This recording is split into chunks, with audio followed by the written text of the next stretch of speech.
Ang pagkawala ng trabaho ay maaaring isang mahirap na panahon, ngunit may ilang mga hakbang na maaari mong sundan upang ma-manage ang sitwasyon at maghanap ng bagong oportunidad.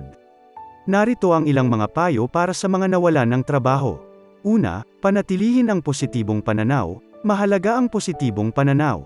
Ito ay isang pagkakataon upang magkaroon ng panibagong simula at pag-unlad sa iyong karera. Huwag mawala ng pag-asa at magtulungan sa mga mahal sa buhay para sa suporta. Ikalawa, i-update ang iyong resume at profile. Ayusin ang iyong resume. I-highlight ang mga natutunan mo at mga kakayahan na maaaring makatulong sa mga potensyal na employer. Ikatlo, magplano ng budget. Magplano ng malinaw na budget para sa iyong gastusin habang wala kang trabaho.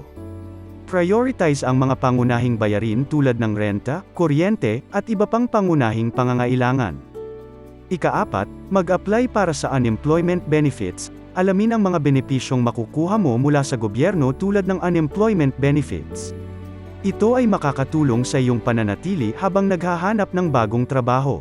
Ikalima, magpatakbo ng pamamahay. Kung mayroon kang kaalaman sa pagnenegosyo o mga ideya sa pagnenegosyo, maaaring ito ang oras na subukan ang entrepreneurship.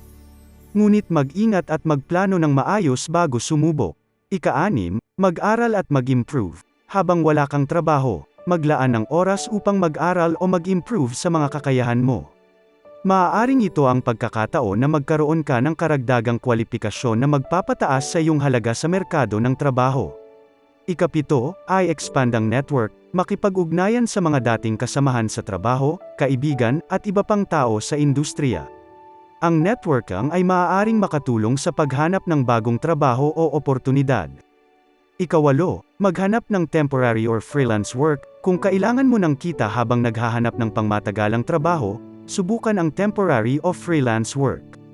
Ito ay maaaring magbigay sa iyo ng kita habang nag-iintay ng mas matagalang trabaho. Ika-siyam, magpakasalamin. Gamitin ang oras na ito upang mag-reflection sa iyong mga layunin sa buhay at karera. Baka ito ang pagkakataon na pag-isipan kung ano ang tunay na nais mo sa iyong karera at buhay. At ang panghuli, humingi ng tulong. Huwag kang mahihiyang humingi ng tulong mula sa mga kaibigan, pamilya, o mga professional organizations. May mga organisasyon at mga serbisyong handa kang tulungan sa paghahanap ng trabaho.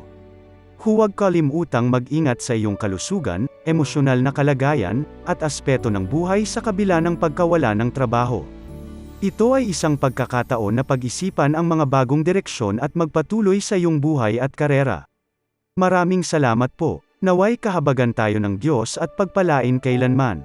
Mensahe mula kay Finding Kaisa.